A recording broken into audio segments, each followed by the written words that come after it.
Hello guys, सवाल है find out the solubility of nickel hydroxide in 0.1 molar NaOH।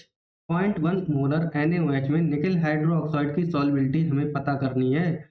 Ionic product दिया गया है निकेल हाइड्रोक्साइड का 2 × 10⁻⁻15। तो पता कर लेते हैं। निकेल हाइड्रोक्साइड अपने सोल्यूशन में NaOH के सोल्यूशन में एक पड़ा है, तो ये टूटेगा। ये टूटेगा कैसे?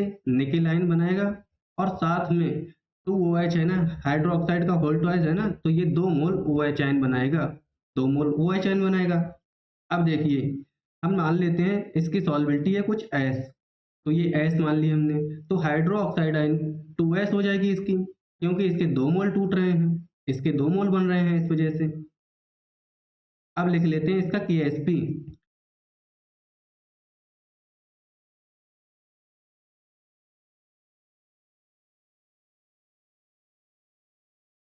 अब जब ब्रेक डाउन हो रहा है NiOH का होल ट्वाइस का, तो निकेल आयन बन रहा है। इसकी सॉल्युबिलिटी हम मान ले रहे हैं S।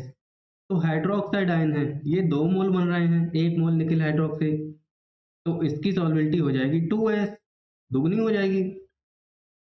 अब सॉल्यूशन है NaOH का, तो NaOH भी तो टूटेगा भाई, ये भी टूटेगा।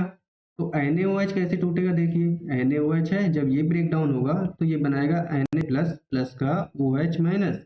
दूसरी चीज, NaOH स्ट्रॉन्ग बेस है, ये ज्यादा टूटेगा as compare to nickel hydroxide. Nickel hydroxide की कंपैरिजन में NaOH ज्यादा टूटेगा। इसकी कंसंट्रेशन हमें गिवन है 0.1 मोलर, तो ये पूरा का पूरा टूट जाएगा। तो 0.1 मोलर Na आयन बन जाएंगे और 0.1 मोलर बनेंगे OH आयन। अब सॉल्यूशन में OH आयन की टोटल कंसंट्रेशन कितनी हो गई? सॉल्यूशन में टोटल OH आयन हो जाएंगे 0.1 ये और 2S ये। अब हमें सॉल्युबिलिटी पता करनी है निकेल हाइड्रोक्साइड की, तो हम निकेल हाइड्रोक्साइड के लिए लिखते हैं KSP। तो KSP इक्वल टू हो जाएगा निकेल आयन, निकेल आयन और इंटू OH आयन। तो OH आयन 2 मोल रिलीज हो रहे हैं, तो इसका स्क्वायर हो जाएगा, इसका हो जाएगा स्क्वायर।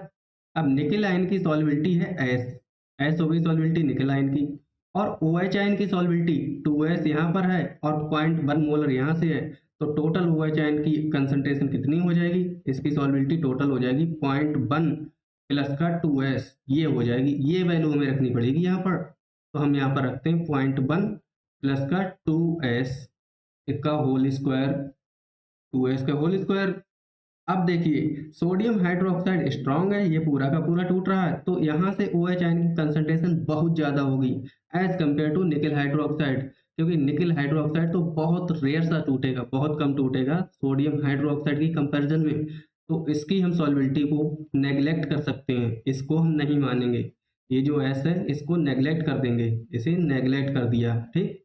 जब इसे नेग्लेक्ट कर देंगे तो यहाँ से हमारा KSP निकल के आ जाएगा S और 0.1 का स्क्वायर, ये निकल के आएगा KSP। यहाँ पर अब हम सॉल्व करेंगे, तो KSP इक्वल टू हो जाएगा S और 0.1 का स्क्वायर, जब ओपन करेंगे तो 0.01। KSP की वैल्यू हमें दी गई है, KSP की वैल्यू सोल्यूशन में दी गई है। आयनिक प्रोडक्ट की वैल्यू है निकेल हाइड्रोक्साइड के लिए 2 × 10⁻⁻15, ये वैल्यू रखते हैं। तो 2 × 10⁻⁻15 इक्वल टू S इंटू 0.01। तो सॉल्युबिलिटी यहाँ से निकल के आएगी हमारी 2 × 10⁻⁻15 अपॉन में 0.01, पॉइंट हटाएंगे तो ऊपर हो जाएगा 100। जब 100 का इस पावर में ऐड करेंगे तो सॉल्युबिलिटी रह जाएगी 2 × 10⁻⁻13, 2 × 10⁻⁻13। तो आंसर आएगा हमारा 2 × 10⁻⁻13। इतनी सॉल्युबिलिटी होगी निकेल हाइड्रोक्साइड की। ऑप्शन हमारा जाएगा डी आंसर। Thank you.